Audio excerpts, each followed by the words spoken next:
Hi, I am Laura Eid, and I am the director and main author of Latin Through Stories. And language teaching and learning are my passion, so I'm really excited to share some of that with you today and to help you get started with Latin Through Stories.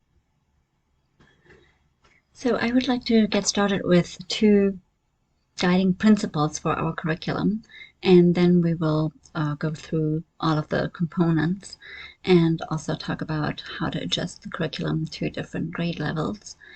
And finally, we'll briefly talk about vocabulary lists and quizzes. So I just wanted to briefly touch on two of our main guiding principles in creating this curriculum. And the first concerns our reason and goals for learning Latin. Now, today, schools and curricula often emphasize the usefulness of Latin by listing things like increasing students' English grammar, English vocabulary, improving their SAT scores, and even things like general mental agility, logic training.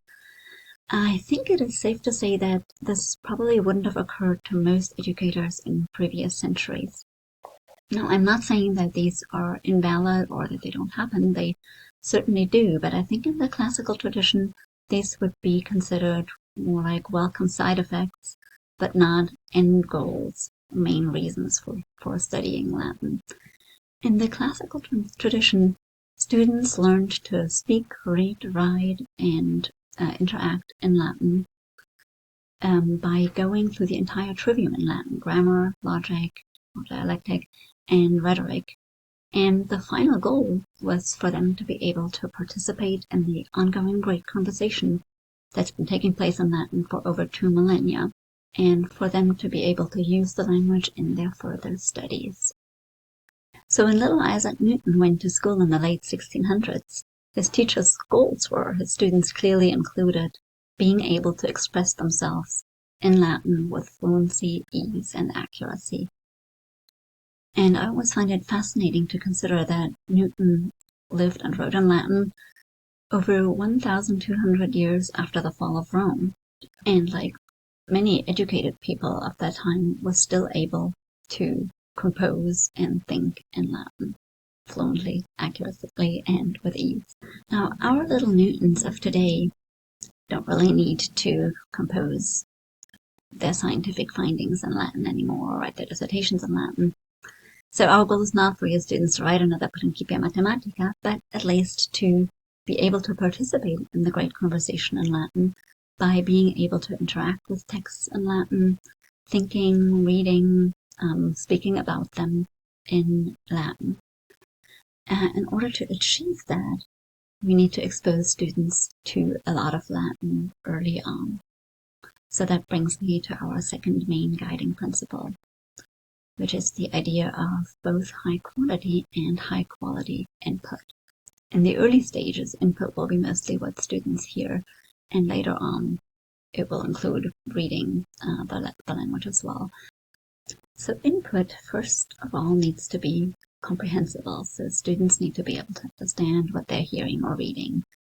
And ideally, comprehension is established through pictures and gestures rather than through translation, because that establishes a much more direct link between the Latin word and the idea or thing that it expresses.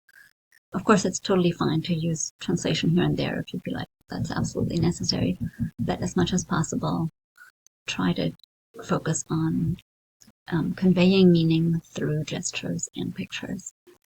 Input also needs to be compelling and relevant to the learner, so students need to be interested in the messages that they hear or read, and that is why we're focusing on animals in level 1, because that is a topic that young children usually like to talk and learn about. We also try to provide really rich input, a lot of language, and that means that students are going to be exposed to a lot more language than they can really actively absorb and internalize and acquire in one lesson. But all of that language is going into their unconscious minds for gradual processing and gradual acquisition when they've been exposed to those words and structures enough times. And what exactly constitutes enough times really varies from student to student, just like first language acquisition also varies greatly from one child to the next.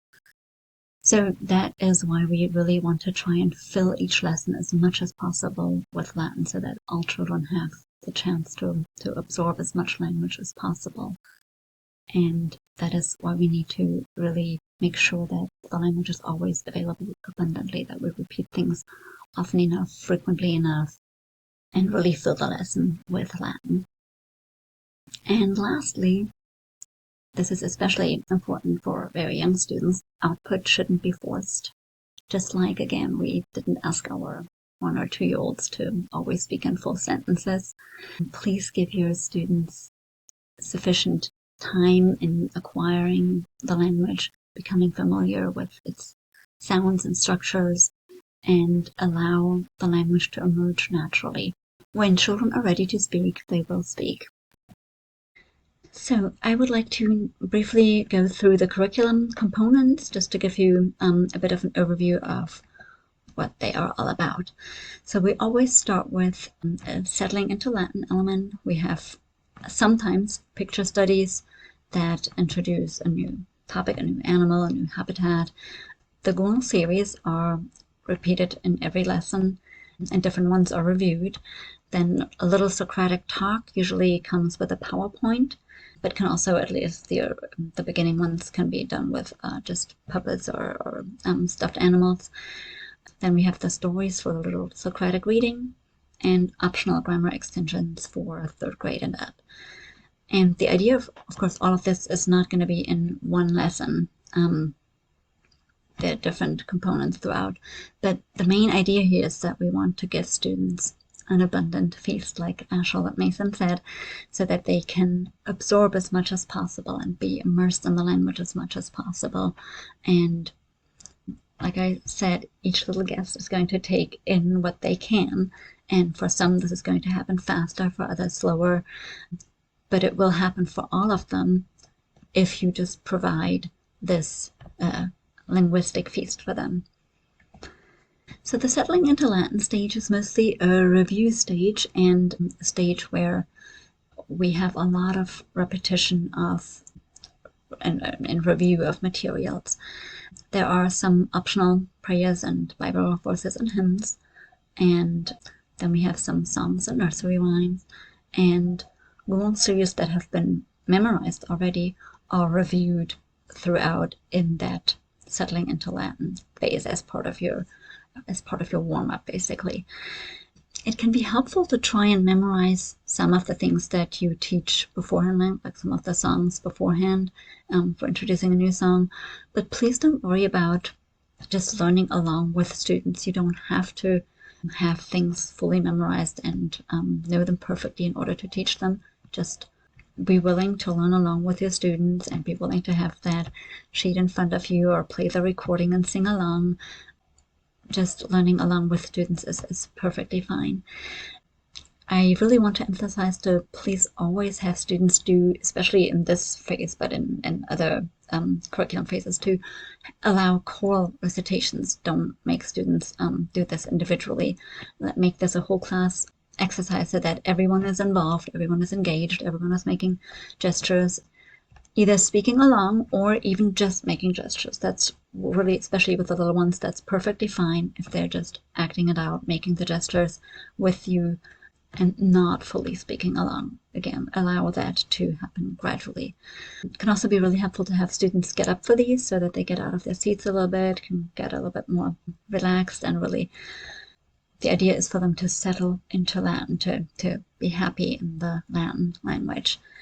And even once they have memorized a song or a nursery rhyme and you're just reviewing it, still speak or sing along with them so that you can still model good pronunciation, that you can still model especially the endings, pronounce the endings clearly, so that we can increase a student's fluency and accuracy.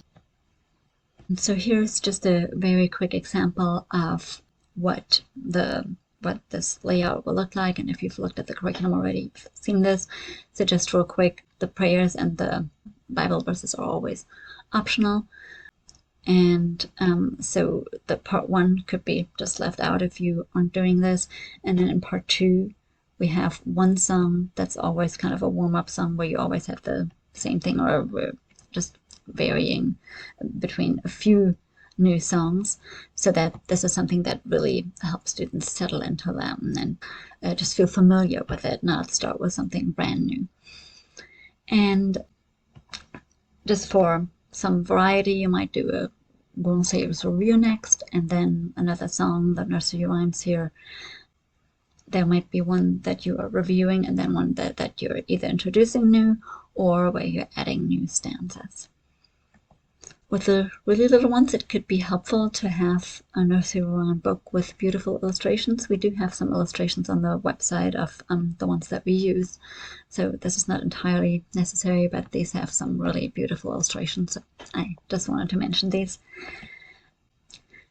The picture study, like I said, is often used to introduce a new animal or sometimes a new habitat, and the script always has what you say, and then a translation and some ideas for gestures, and then what the suggested students' responses would be. So when you do this with your students, you can really just read out the left side column.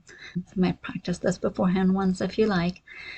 And I would recommend that you try and follow the script as closely as possible, and that you also encourage your students to really listen to what you're saying and to watch you, so using the pictures, pointing to things in the picture. As you notice here, we're asking the question, quod canes in pictura sunt? Now, when students hear that question, they don't yet know what it means. But we want to help them figure it out rather than giving them the translation right away.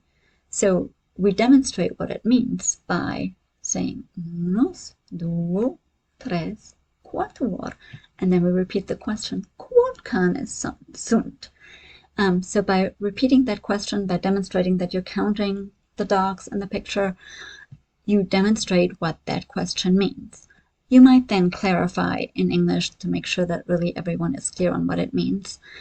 But it's very helpful to not give a translation right away, so that students get used to trying to figure things out on their own, or processing the Latin as Latin by looking at what you do and what the picture is showing. So the purpose here is to either review or introduce vocabulary, but also grammatical structure. So since we're speaking to them in complete sentences, there's always grammar involved.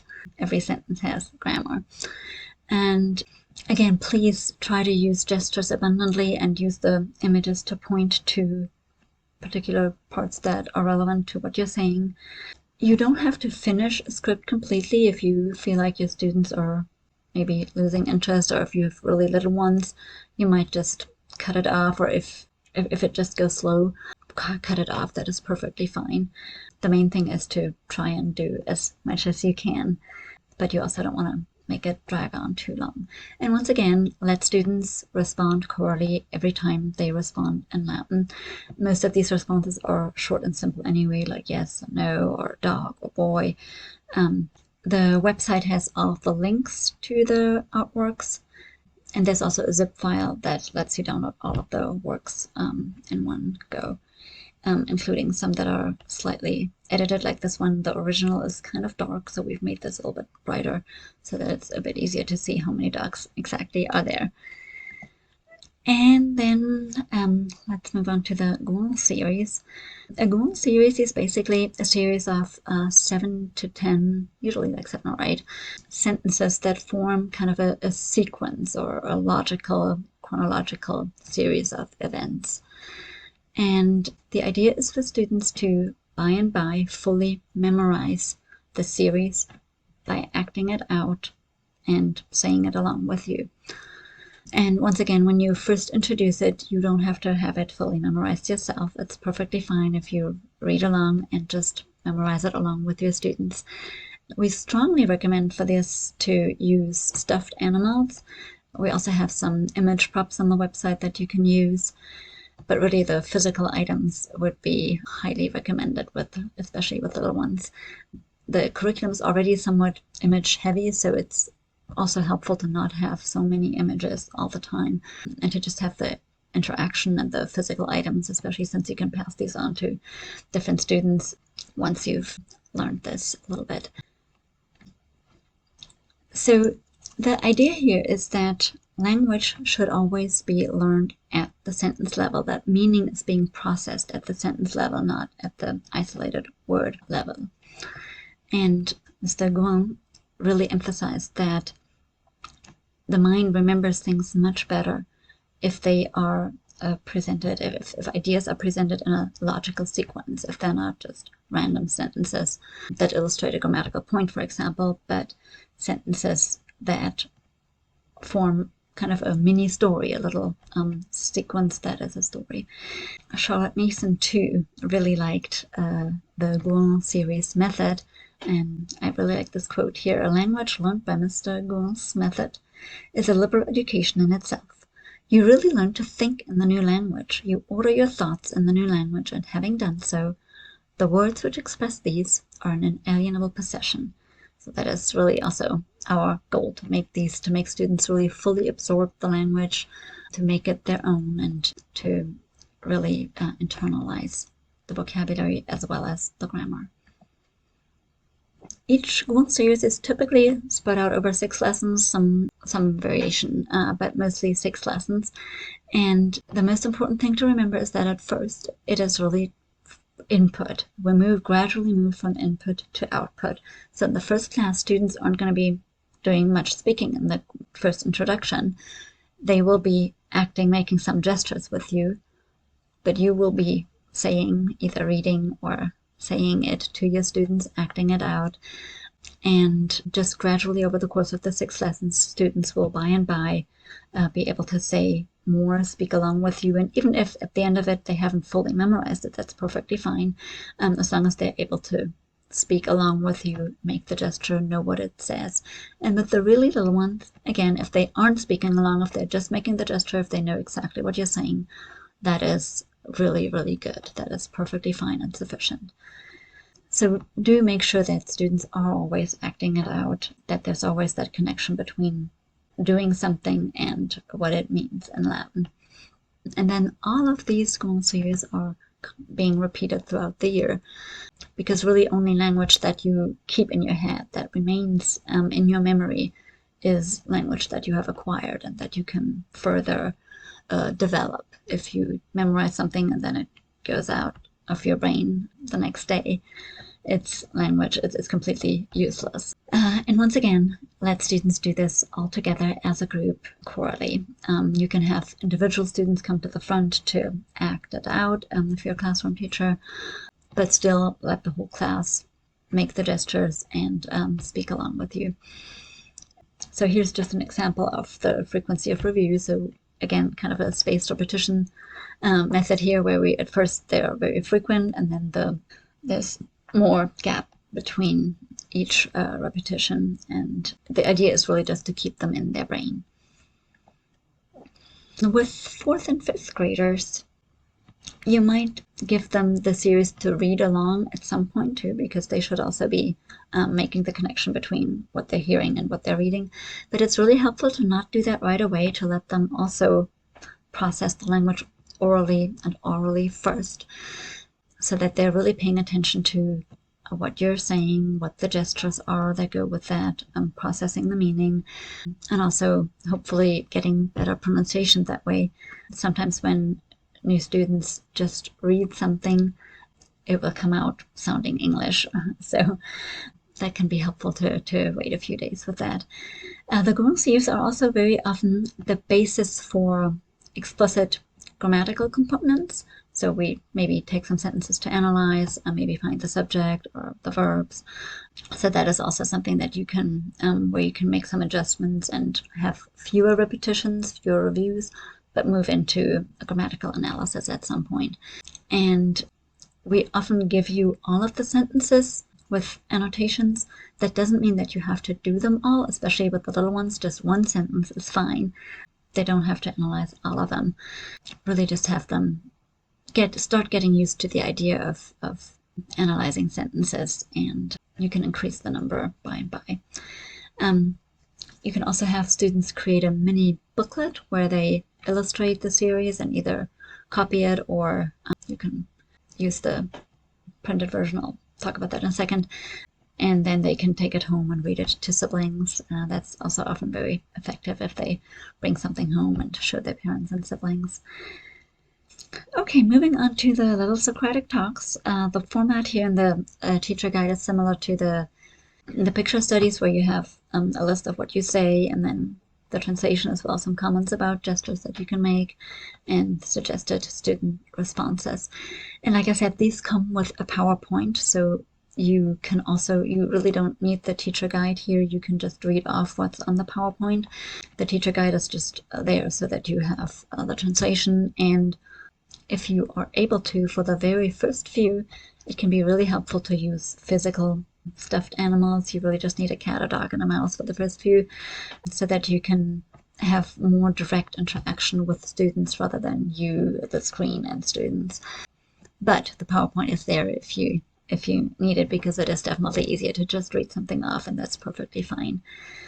But even if you're using the PowerPoint, try to still act things out and also encourage students to make those gestures. So when they respond with "Feliz dormit," they should be making a dormit gesture, or maybe even "Feliz dormit."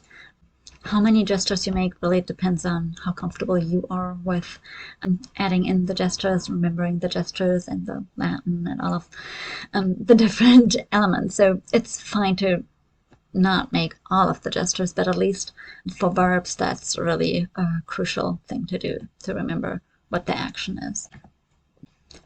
The main purpose of the Little Socratic Talks are, of course, again, to provide lots of comprehensible input. Input is very comprehensible here because we have the pictures, and they are also, again, very easy to act out for the most part. They help you provide comprehensible input, and they are all designed to gradually progress from very simple yes-no questions to short answer questions to longer questions. So at first they're just going to say yes if you ask, is it a dog? Is this a dog? Yes. And then, is it a dog or a cat? A dog. And then maybe, what is the dog doing?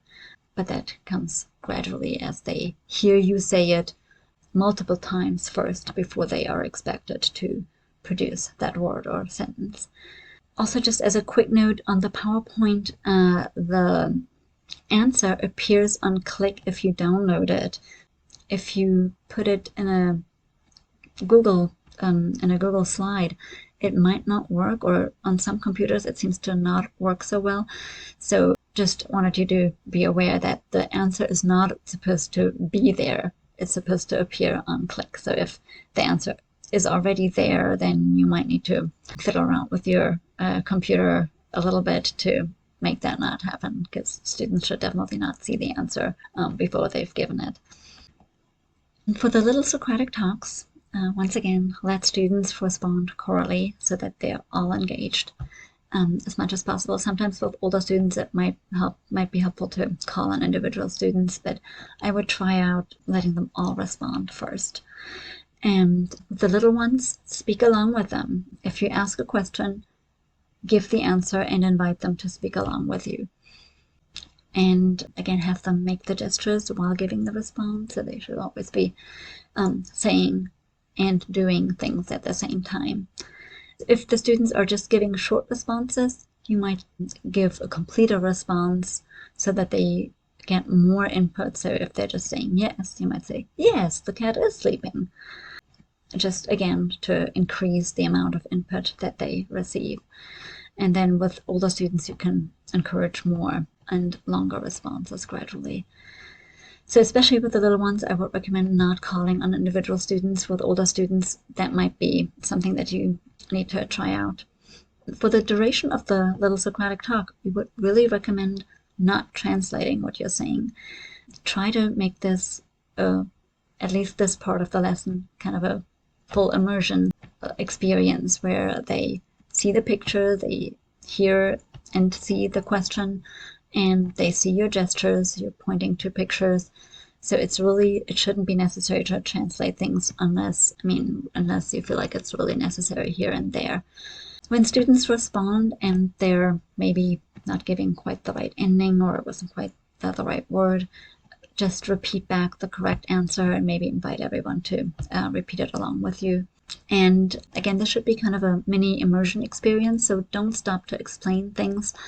Sometimes there is a grammar component after this, or you might, if you feel like there is none and then you want one, you could, after you finished it, you could point out a few things here and there.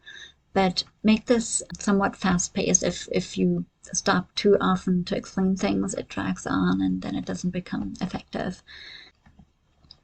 And finally, we get to the little Socratic readings, and wanted to remind you again that really reading and engaging with ideas through reading, that is at the heart of a classical education. So that's really the most important thing. So sometimes people feel a bit overwhelmed by the idea of reading stories in Latin, especially if you're new to Latin.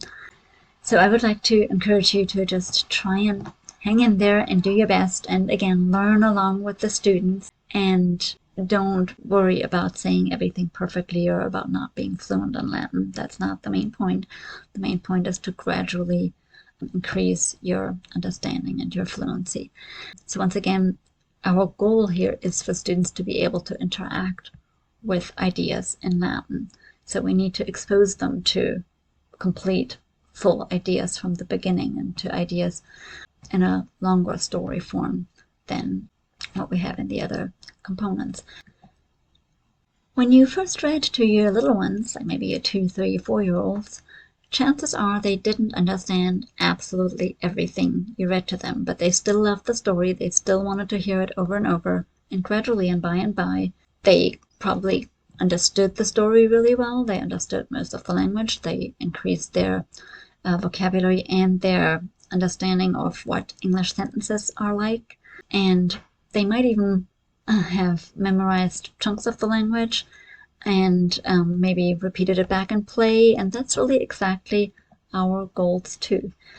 So I want you to remember that understanding is a gradual process. It comes from hearing the stories multiple times, and they're all scheduled to be read at least like around 7 times.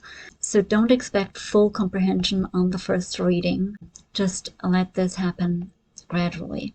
In level 1, we start out with 5 fairly simple animal stories. Now, they do have a fair amount of text. There is a lot of text, but the text is very repetitive, so it's not, these are not difficult stories to comprehend because there's so much repetition there. So the same structures or words are being used over and over. And then we move on to 5 traditional folk tales that are retold in a simple language, and then there are a few optional additional ones that are not that are published by Bolshasy Kalichi publishers that you can purchase separately.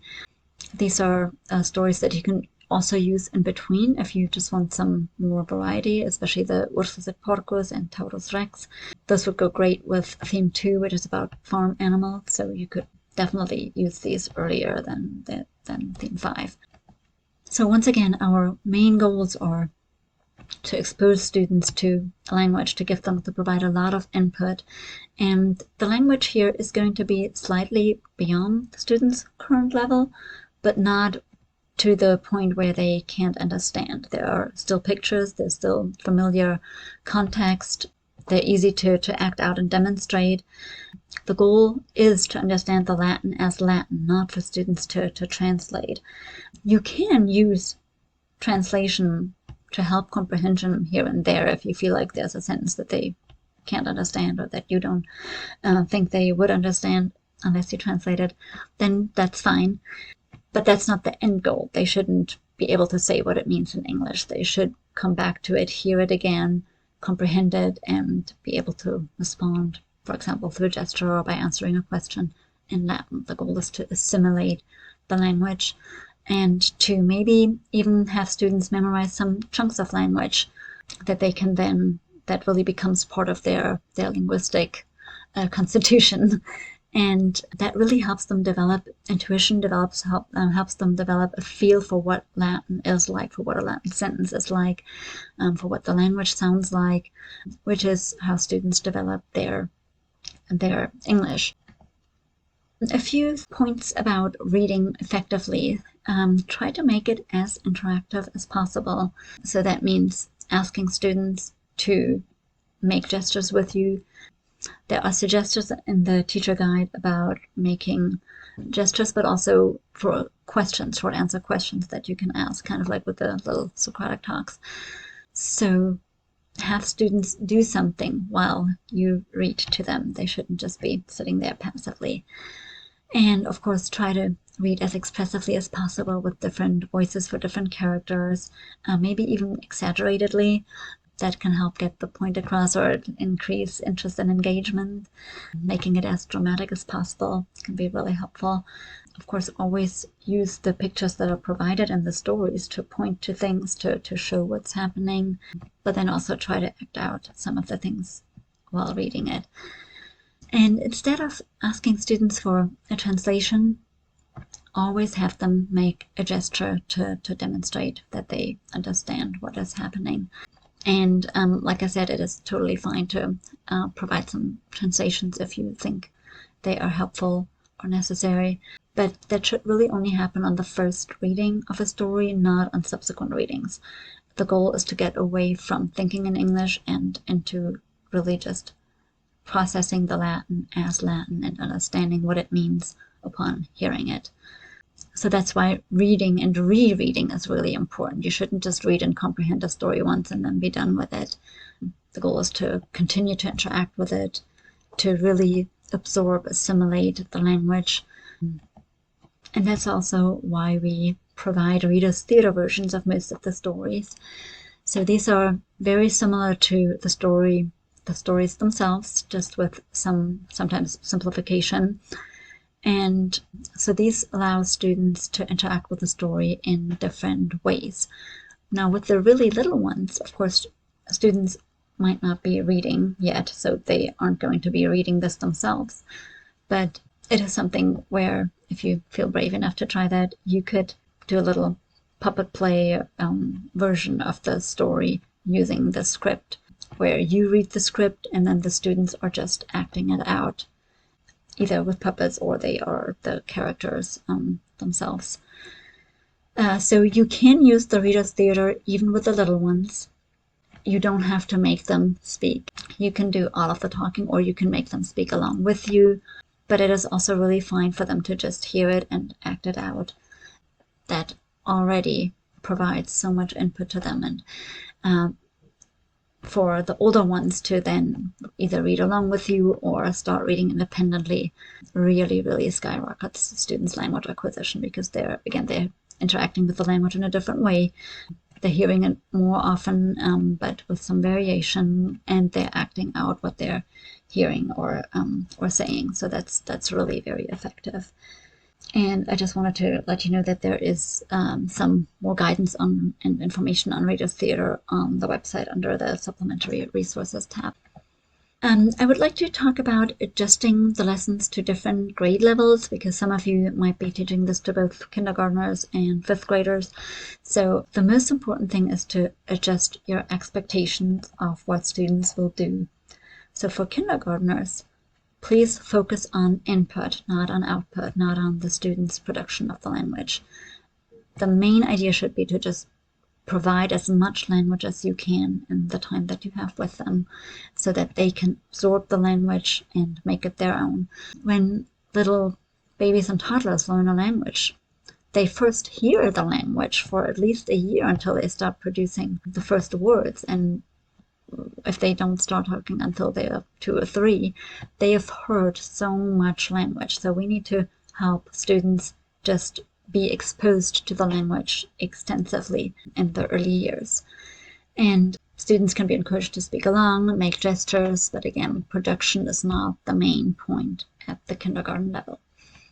You might also, with the little ones, split the lessons in half and just do half of a lesson. If you do that, I would recommend that you still use an element from the settling into Latin phase in the second half of the lesson, so that they're always settling into Latin with something familiar, that you're not starting with like a new little Socratic talk, or introducing a new Gouin series. So always start with something familiar, but feel free to split lessons if you need to. In first grade, students could be encouraged to speak along and to respond in more independently with at least one-word response. And they should speak very comfortably along with you for all of the review materials, as well as, of course, making the gestures. Second and third graders can gradually progress toward more independent responses, toward full sentence responses, and they might also practice, depending on how they're reading in English, they might practice reading a reader's theater and at least being able to either read along or read individually their own lines. And with third grade and up, you can definitely start adding in some of the grammar extensions. I'll talk about that in a minute. And finally, with fourth and fifth grade, there should be a good balance of input and output. The input is still really crucial for language learners of all ages, so it shouldn't be all about output, but they can definitely be encouraged to produce more and completer responses. With those grades, I would recommend doing fewer reviews and repetition. They tend to get bored a little bit more easily with a review and repetition if it is too frequent. So instead of that, you might do some of the grammar extensions. You might do more of the reader's theater. So there are some ideas. I'll talk about that in a minute in some more detail. Now here, just to give you an idea of a general progression. So scenario A, one idea for where you have one level per year, but there are definitely other ways to do this. So if you're able to do a level a year, you would start in kindergarten with students really mostly for input, but also, I mean, encouraging them a little bit to speak along. In first grade, you might progress to level 2 through the year in Latin. And so here students might gradually be encouraged to memorize more elements or longer parts of, for example, a Grand series. And you might do some reader's theater versions of the stories. Again, like I was saying, that doesn't mean that the students need to be reading. They can just be acting it out as you read it, or maybe acting it out and speaking along with you some of it. And for both of these, you would not do any grammar extensions. And then in second grade, you might start with level 3, which is about fables. And so here, depending on how students are reading in English, they might practice reading some fables independently, might memorize the dialogue version perhaps. But again, you would not do grammar at this stage. That I really recommend waiting until third grade to integrate some grammar. Here's a possible scenario B where you would spread out the levels a little bit more. Like if you have fewer contact hours, you might not have time, and you definitely shouldn't rush. I think that's really the worst thing you can do with language acquisition. It cannot be rushed. It happens when it happens, and students need a lot of input for language acquisition to happen. So if you don't have a lot of contact hours, language acquisition is just going to be slower. So one idea would be to do level 1 kind of as a basic version, where you don't do any of the reader's theater, for example. And for the Grand series, we sometimes provide some variations, so you wouldn't do any of that, kind of really just a basic, straightforward version. You might shorten some elements or even leave out some of them, perhaps even only cover the first 2 or 3 themes. And then in first grade, you would review level 1, but expect more production here because they've already heard some of it. So there could be some fuller memorization of those elements.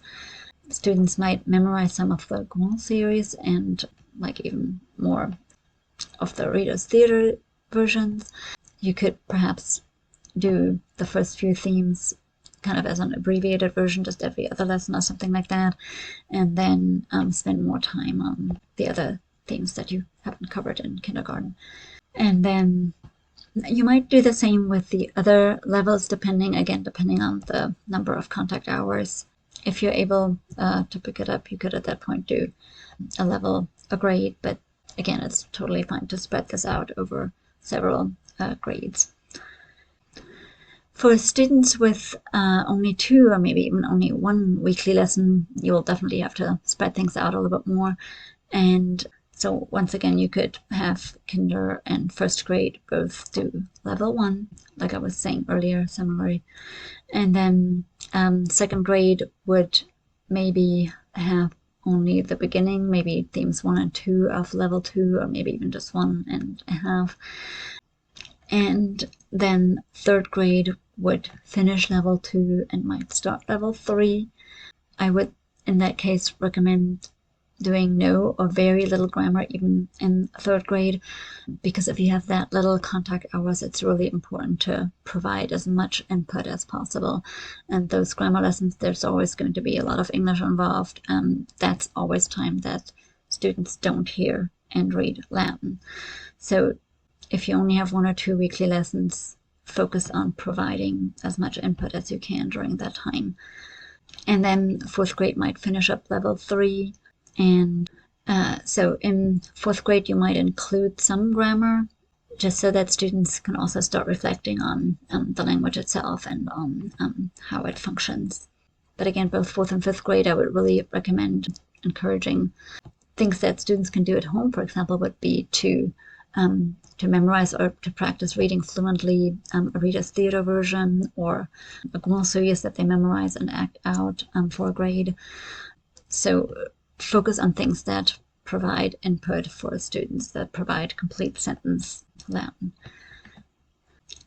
Just a couple of points here about the student book. The student book is mostly meant for grades 3 and up because it has the grammar and writing elements in it. It also has all of the prayers, Bible verses, hymn songs, and the glossaries with translations. And it has the images for picture study if you want students to have them in front of them. And one thing that might be of interest to younger kids is the Grand Series boxes for student illustrations.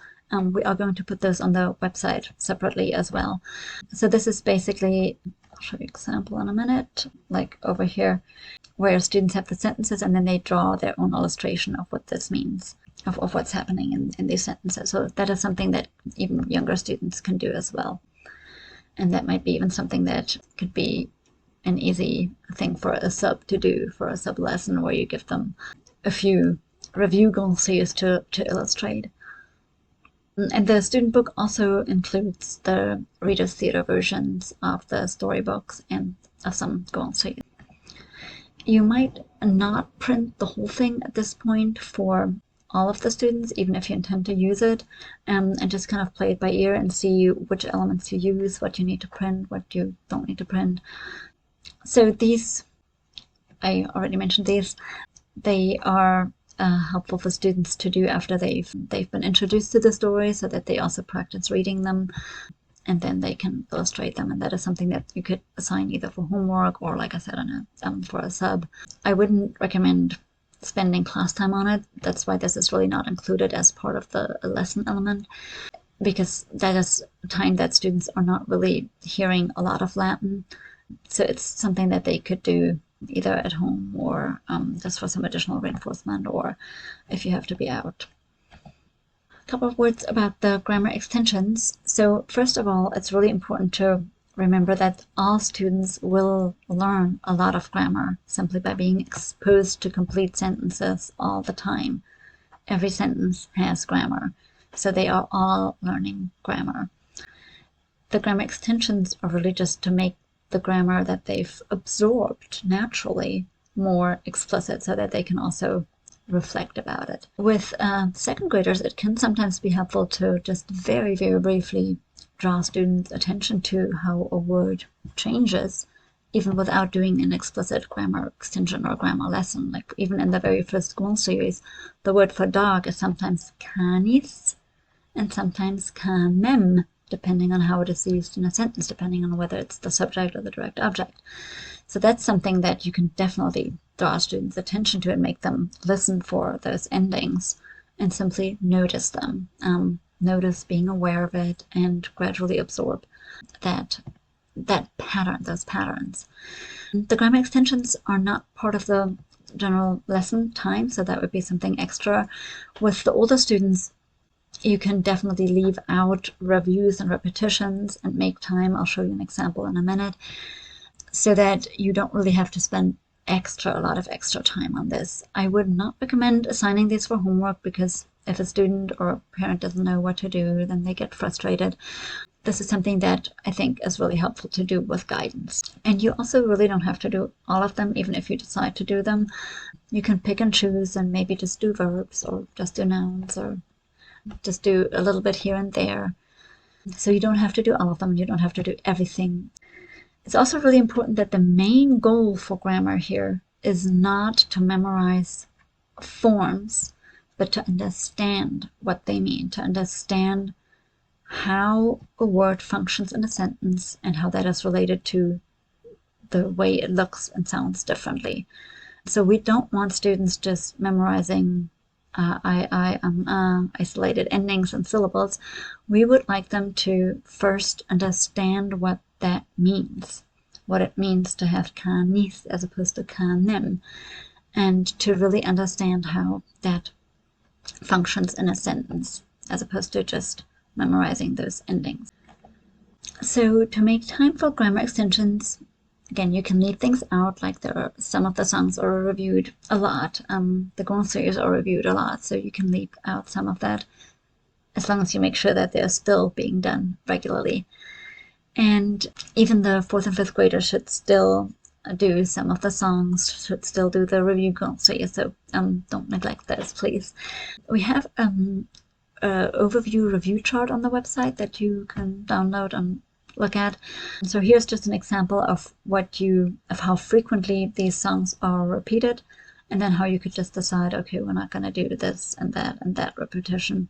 You can also just not plan it and just play it by ear and see how your students do and how much repetition they can tolerate. Again, with the storybooks, you could leave out some of the lessons. I would not recommend leaving out too many, because again, I mean, these provide so much good language for students, complete sentences, so much grammar. So that's something where I think really only if absolutely necessary, leave some out. Here's an example for what that might look like then. So you might, in the lesson, leave out some of the songs, like we have up here the Christus Winkit and the Head Shoulders. You might leave out the review Grand series, and the new Grand series here is a variation, so it's not actually a fully new thing here. So it's something that just has some variation. So that could also be left out, and then you could make time that would give you enough time to do the optional grammar extension, which is based on this Grand series that they've already seen. So here's an example of that Grand series, which I think would probably take you about 7 minutes or so for students to work through this variation where they are putting in a different noun, and they have to decide whether that noun is going to be in the nominative as the subject of the sentence, or in the accusative as the direct object of the sentence. And they can choose to either do singular or plural. They can do just one animal or several. So that would be one example of making time for this. Also, level 1, theme 1, does not have any grammar extensions. We want students to really first just start out by being exposed to the language as a language and not as an analytical puzzle. So no grammar extensions on theme 1, but you could speed up theme 1 for older students, again by leaving out some of the reviews and repetitions, and then moving lesson elements from earlier, just making it go a little bit faster. And generally for 4th and 5th grade, I would recommend trying to keep lessons very fast-paced, so don't stop too frequently for explanations or other things. Just keep them on their toes, and remember that they still need a lot of repetition, even if they don't always want it. Also, don't explain anything that they can figure out for themselves. Always ask them first, well, what do you think? Or why do you think that is happening? Or what is happening here? Let them try to figure things out. And that also means don't translate things for them if they can demonstrate that they understand without translation. And just lastly, very briefly about vocabulary lists. which people often seem to think is a crucial element of a curriculum, we are very intentional about not providing vocabulary lists for students to memorize, because we really don't want students to memorize isolated words. We would like you to focus on sentences from the beginning, even if they're short, like the Grand series. Vocabulary really is best learned in context. Its words only mean when they appear in the context of a sentence. And students typically remember words so much better if they hear them in a sentence that is meaningful to them, that they can act out, that they can visualize, that they have a way to connect meaningfully to. So if you want them to memorize something, send those Grand series home, let them memorize those, let them memorize stanzas of a song, let them memorize maybe even the lines for Reader's Theatre. So definitely make them memorize things, just not in isolation, not isolated words. Always remember that the time that students spend using flashcards is time that they are not hearing or reading or processing full, complete language, meaningful language.